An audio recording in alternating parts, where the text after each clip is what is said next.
नमस्कार दोस्तों, आप सबका कानपा आईएएस एजुकेशन एकेडमी में बहुत बहुत स्वागत है। दोस्तों आज हम अपने इस लेक्चर में एक बहुत ही इंपॉर्टेंट टॉपिक को एनालाइज करेंगे। दोस्तों आज हम समझेंगे कि हमारे देश में जो महिला पुलिसकर्मी हैं उनकी क्या स्थिति है और यहाँ पर गवर्नमेंट उनकी स्थिति को सुधारने के लिए क्या क्या कर सकती है।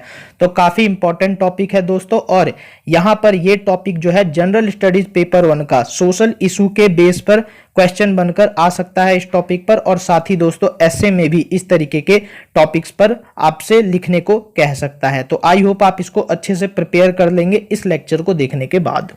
अब दोस्तों हम ये समझ लेते हैं कि गवर्नमेंट क्या करती है पुलिस वुमेन की संख्या बढ़ाने के लिए। तो देखिए दोस्तों 33% रिजर्वेशन इन पुलिस फोर्स की बात कही गई थी, और ये डाटा मैंने दोस्तों लिया है नारी वेबसाइट से। इस वेबसाइट पर दोस्तों महिलाओं से रिलेटेड इश्यूज पर काफी सारा डाटा अवेलेबल है, तो आप उन सारी चीजों को देखने के लिए इस वेबसाइट पर आ सकते हैं। फिलहाल दोस्तों 33% रिजर्वेशन की बात जो हुई थी सबसे पहले 4 सितंबर 2009 में हुई थी। मिनिस्ट्री ऑफ होम अफेयर्स ने सारे स्टेट्स को कहा था कि वो महिलाओं की संख्या जो है बढ़ाने की कोशिश करे अपने स्टेट पुलिस में। इसके अलावा दोस्तों जो अभी वर्तमान सरकार है उसने भी 2014 में कहा था कि महिलाओं को 33% कोटा मिलना चाहिए, और यहां पर दोस्तों इसके लिए दोबारा से एडवाइजरी इशू की गई। लेकिन दोस्तों फिलहाल इन सब चीजों पर काम हो नहीं रहा बिल्कुल भी, और यहां पर ये एडवाइजरी ज्यों की त्यों स्टेट गवर्नमेंट्स के पास पड़ी हुई है, और स्टेट गवर्नमेंट इसमें काफी हद तक एक तरीके से मोटिवेटेड भी नहीं दिख रही ऐसा करने के लिए। तो आइए इन सब चीजों के कारण पर चर्चा कर लेते हैं वन बाय वन। तो देखिए दोस्तों सबसे पहले यहां पर पहले ही 2009 में टारगेट सेट कर दिया गया था, लेकिन 2019 का डाटा देखिए, ठीक 10 साल बाद भी आज की भी डेट में महिला पुलिसकर्मी की संख्या 10% से ज्यादा नहीं है पूरे इंडिया में। और दोस्तों मात्र ऐसे 7 राज्य हैं जहां पर 10% से ज्यादा पुलिसकर्मी जो हैं वो महिला हैं, और वो स्टेट्स हैं तमिलनाडु, बिहार, महाराष्ट्र, हिमाचल प्रदेश, उत्तराखंड, गुजरात और सिक्किम। इसका मतलब दोस्तों एडवाइजरी को पूरी तरीके से यहां पर छोड़ दिया गया है, उस पर कोई भी काम नहीं किया गया है।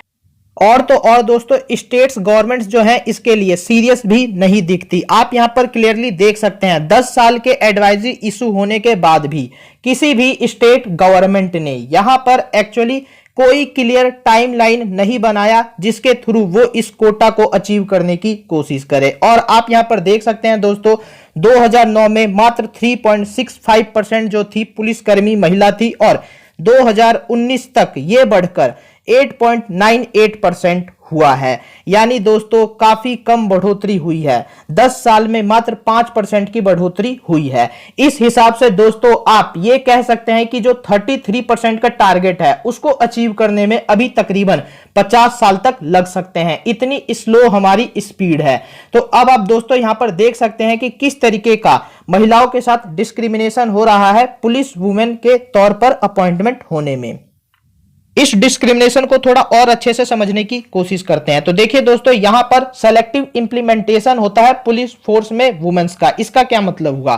तो देखिए दोस्तों स्टेट गवर्नमेंट्स ने जो रिजर्वेशन पॉलिसी अपनाई है वो काफी सेलेक्टिव है, और यहां पर दोस्तों जो काफी बॉटम लेवल की पोस्ट होती है वहीं पर महिलाओं की भर्ती की जाती है। हमारे देश में दोस्तों पुलिस की भर्ती कई लेवल पे होती है, constable level, sub inspector level और डीएसपी लेवल पे। ये सारे लेवल्स हैं पुलिस फोर्स के अपॉइंटमेंट के। और दोस्तों यहां पर जैसे ही पोस्ट की एक्चुअली पावर बढ़ती जाती है, रिस्पॉन्सिबिलिटीज बढ़ती जाती है, वहां पर रिजर्वेशन पॉलिसी का उतने ही एक तरीके से बेकार तरीके से इंप्लीमेंटेशन होता है। और दोस्तों यहां पर जो लोअर एंट्री लेवल्स है वहां पर तो एक तरीके से महिलाओं की संख्या ज्यादा है थोड़ी बहुत, लेकिन जो हायर पोस्ट्स हैं वहां पर एकदम नेग्लिजिबल लेवल पे है, या एक तरीके से ना के बराबर यहां पर महिलाओं की संख्या है पुलिस फोर्स में।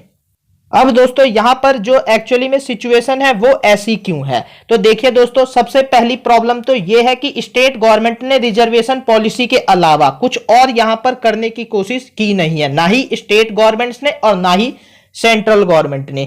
तो यहां पर रिजर्वेशन पॉलिसी से थोड़ा हटकर सोचना होगा। और क्या क्या करना होगा? तो देखिए दोस्तों महिलाओं को जो इंटर डिस्ट्रिक्ट ट्रांसफर्स होते हैं फ्रीक्वेंट, इसको थोड़ा रोक लगाना होगा। यहां पर थोड़े महिलाओं के लिए स्पेशल प्रोविजंस बनाने होंगे, ताकि एक तरीके से यहां पर जब ये सारी चीजें रुकेंगी तो ज्यादा से ज्यादा वुमेन्स जो हैं वो पुलिस में एक तरीके से पार्टिसिपेट करने की कोशिश करेंगे और पुलिस के साथ काम करने की कोशिश करेंगी। इसके अलावा दोस्तों यहां पर कई पुलिस महिलाओं का जब एक तरीके से सिलेक्शन हो जाता है तो उनकी पोस्टिंग जो होती है उनके होम डिस्ट्रिक्ट में देने से मना कर दिया जाता है, और यहां पर दोस्तों इससे भी काफी ज्यादा फर्क पड़ता है। तो यहां पर इसके लिए भी कुछ प्रोविजन बनाने की जरूरत है। मेरे को तो एक बात समझ में नहीं आती, हर थाने में जो महिला पुलिसकर्मी है उनकी संख्या काफी कम है और यहां पर इस प्रोविजन को आसानी से इंप्लीमेंट किया जा सकता है, फिर भी जो स्टेट गवर्नमेंट्स हैं वो ऐसा क्यों नहीं करना चाहती, ये बिल्कुल भी समझ में नहीं आता।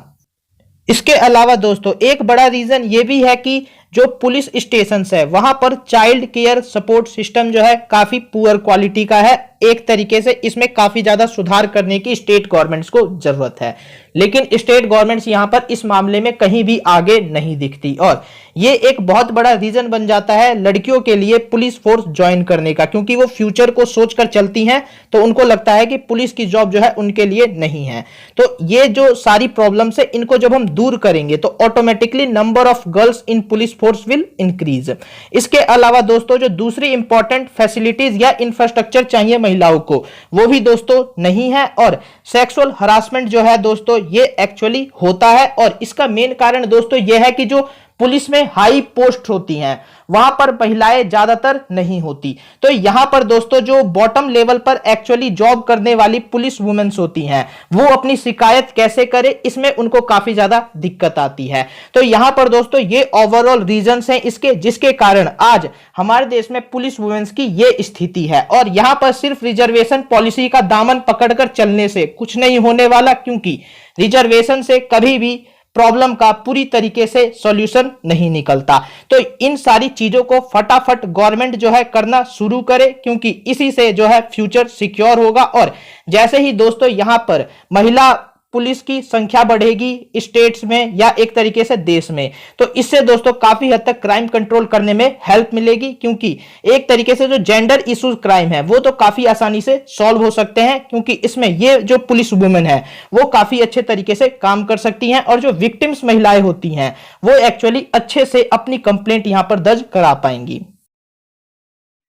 ऐसे ही पावरफुल नॉलेज से भरपूर international relations, government policies, current affairs, environment, defence जैसे टॉपिक्स पर बने वीडियोस देखने के लिए हमारा चैनल विजिट करें।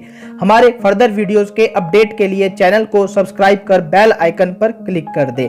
हमारा लक्ष्य है 10 लेक्चर्स एवरी डे बनाने का, लेकिन दोस्तों इन सब चीजों के लिए आपको हमें एनकरेज करना होगा हमारी वीडियोस को ज्यादा से ज्यादा लाइक, शेयर और चैनल को सब्सक्राइब करके।